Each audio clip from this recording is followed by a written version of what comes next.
All right. Hi, everyone. I'm Martin, as Anjan announced me already. And I'm here to talk about archetypical fictional spaces in video games.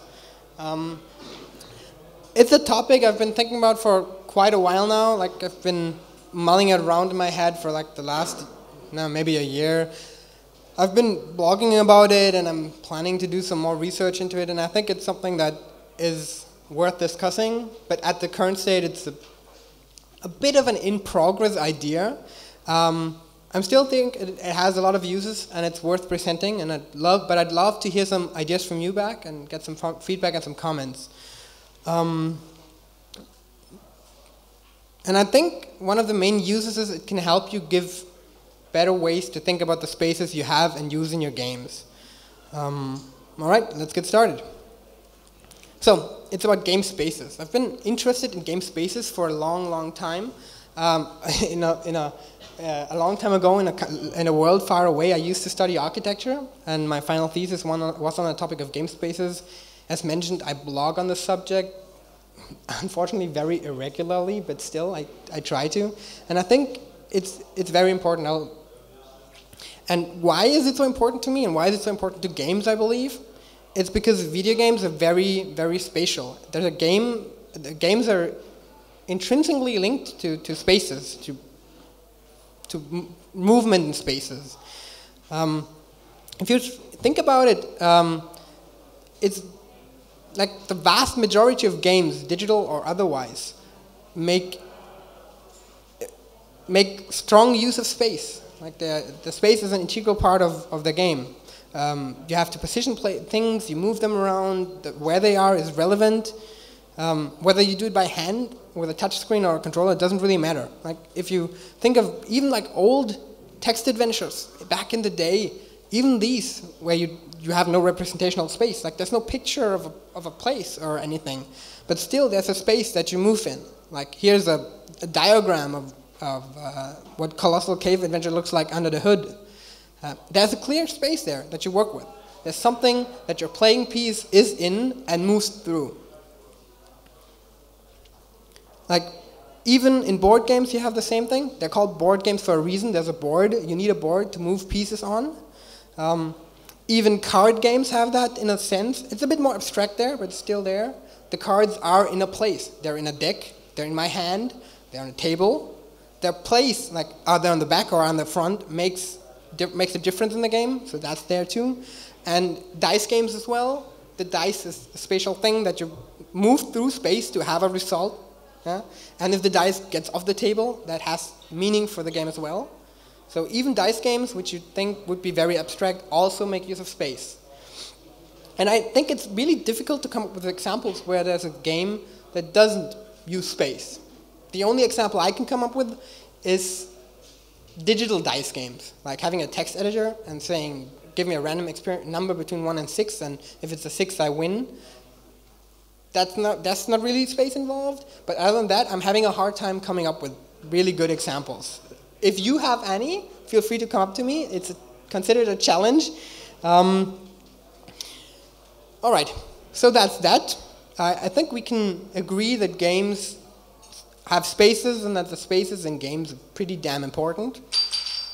So let's keep that in mind for a minute. I'll get back to it in a second. And let's talk about something else. Let's talk about story. So it seems like this is kind of the story block right now. So I'm fitting right in.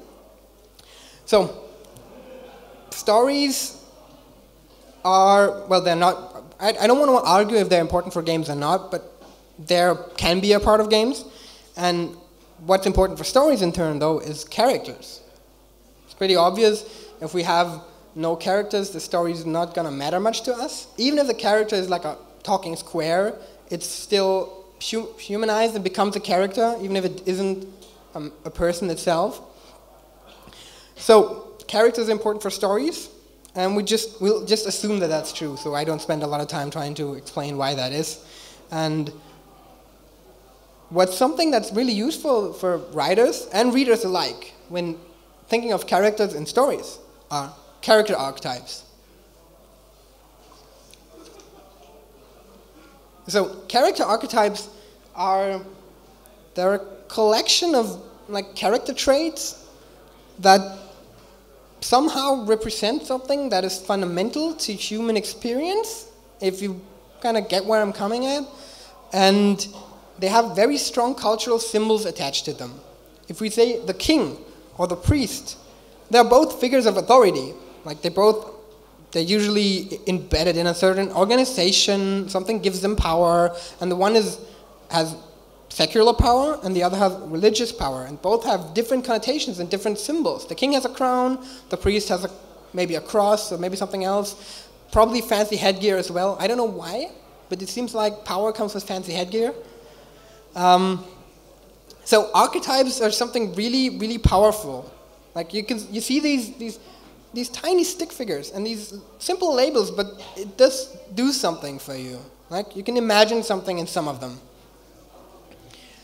And there are really strong benefits to a writer and the reader of using archetypes. One is they're really good templates to start your work with.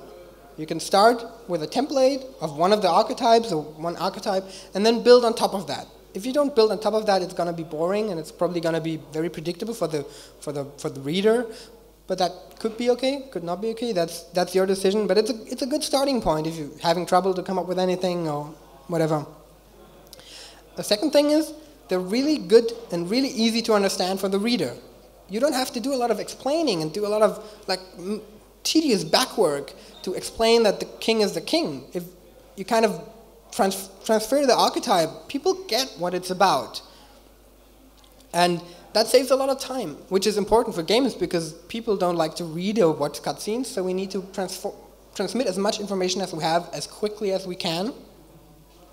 And the third thing, which I think is really important, is archetypes have strong associations and strong cultural like pictures they cause in your head, and it's really nice to provide contrast or tension by not fulfilling these expectations, like by breaking them on purpose, by subverting them. That is where it gets interesting. Like Han Solo is a rogue and he doesn't help people and he's all a loner and he just works for himself. But in the end of the first movie, or at least the fourth movie, in the end of Star Wars: A New Hope, he comes back and helps Luke. That kind of breaks the archetype, it subverts him, it changes him, but it makes the character more than just a cliche. So, now I've talked a little bit about space, and now I've talked about archetypes. Now let's bring it back together and talk about spatial archetypes. So, I argue, and I do believe that that's true, and if anybody disagrees, I'd love to have that conversation till 3 o'clock in the morning. I do believe that the same that is true for characters is also true for spaces. There's a collection of spaces that are archetypical, that represent certain things, certain cultural ideas, norms, values that we react strongly to. And I believe that the same benefits that you can get from using a character archetype can be had from using a spatial archetype. And especially considering the way that games are so spatial, we can make really strong use of that. So when I say spatial archetypes, let's come up with some examples. Let's play a little game, because we're all game designers and we love games. Well, we're not all game designers, that's just me. Let's imagine you wake up, your head hurts, you're dizzy, you closed your eyes, maybe you can't remember much, and you open your eyes and what you see is the arena. You find yourself in the arena. That does give you a couple, like your head starts working. All right, arena, what's going to happen here? Maybe battles, maybe fights, maybe there's animals when it's a classical arena, maybe there's spectators, like there's a relationship between something going on and something spectating. But it's like, let's try the same thing. Like, imagine you wake up, your head hurts, your eyes are closed, stillness, and you open your eyes and you see you're in the refuge. It's a different place. It's a vastly different place. And just by the words in one picture, like, I mean, pictures do a lot of communication for me here, but I do think you can start to feel where I'm coming at. Let's try. I've got two more examples, and let's say there's a place that you have to spend a lot of time in for some reason or another, and let's imagine it's the temple. The time you will spend there suddenly takes shape. Like, it's not abstract time. Like, you know what you'd probably be doing there, or what kind of activities, what kind of people would be there. Let's do the same thing. Imagine, you know, you'll have to spend a certain amount of time at a place, and it's a prison. Yeah? That's something entirely else, but that's very strong.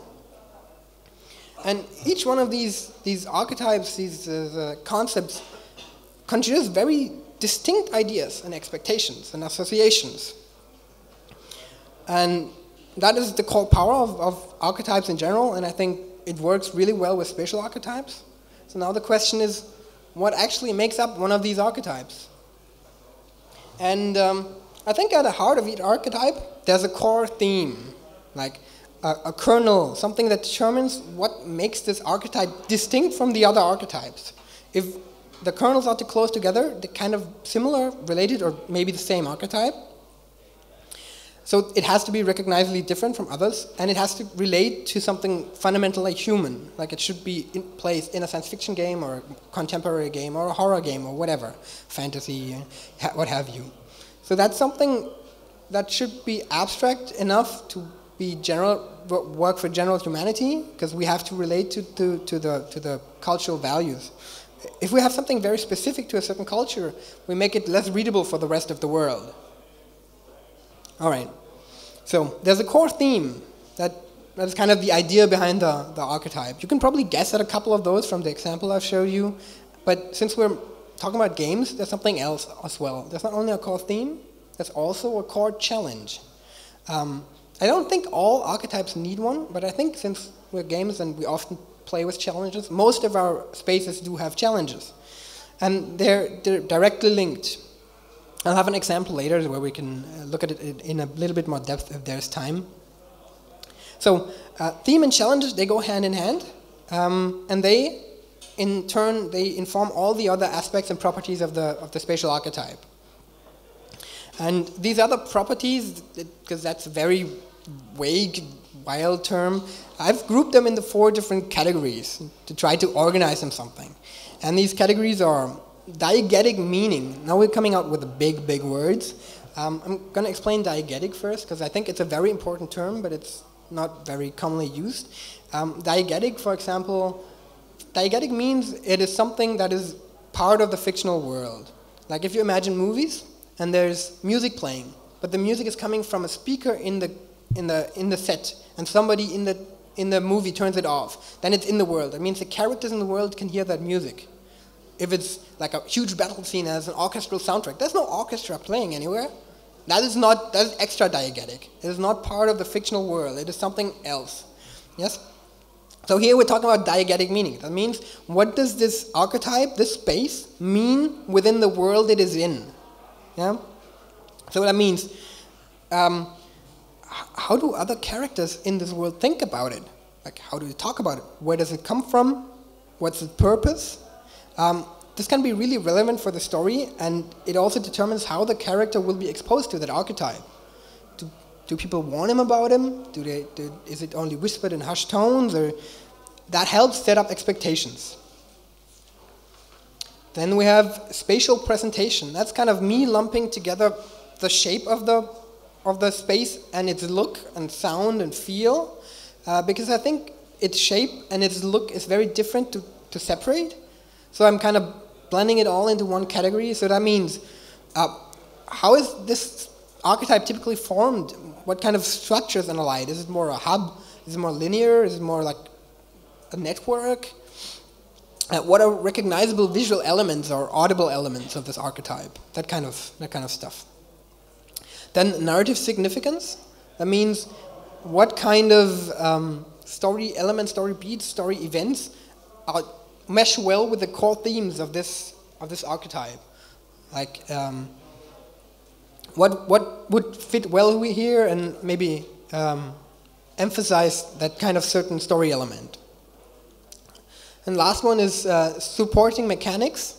That means, what kind of game mechanics can we come up with? Can we have in mind, or can we envision that work well with this kind of archetype? That support its core mechanics, its core theme, its core challenge, and thus makes sense to strengthen the archetype when used in conjunction. All right? Is that clear so far? I'm using a lot of strange words. All right. So, with all that said, let's try and look at one of the archetypes that I've brought with me today and explain these 4 categories in a little bit more detail. And that's probably my favorite archetype, and I think it's one of the easiest to understand and one of the most common in video games, and that's the wilderness. For me, the wilderness is a place of uncertainty and uncontrolled danger. It's an untamed place, like it's wild, it's not controlled. Nobody has it under control. I was looking for a different word there. We know very little about it, which is what makes it uncontrollable and what makes it dangerous. Also, as a point of note, at that point, when I say the wilderness, I don't mean a literal wilderness. Like, it could be a jungle. It could also be like the deadly streets of New York, or whatever. If the core ideas are there, the actual representation doesn't matter as much. So, that said, the core challenge of the wilderness is usually that getting from point A to point B, for whatever reason, is through the uncertainty and through the uncontrollably dangerous. That means I want to get from point A to point B with losing as little resources as possible. Yeah? Usually the wilderness is something that is between, like if you think of classical RPGs that use the wilderness very consciously, usually the wilderness is something that separates peaceful places.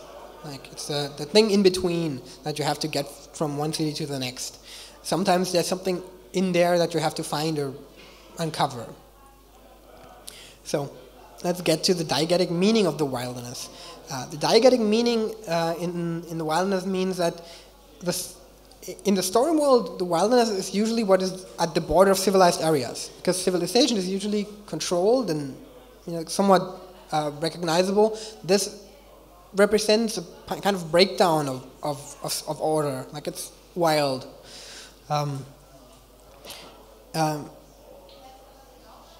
It usually starts where the city ends, and it's to those people that live in civilization, it's usually something to be feared. Like they don't want to go there because it's dangerous. It's something to keep away from. They will warn you. They might give you a sword because it's dangerous. They will tell stories of the things that dwell there that they maybe have not seen, like mysteries of animals or something. And they tell them to each other, and they'll tell them to you. Apart from that, the wilderness can be even more malicious, because it can expel creatures into the world. Like you have a city next to a wilderness, and the wilderness not only is dangerous to be in, but it's also full of dangerous things that will come out of it, which can be a part of the wilderness archetype. So, spatial presentation.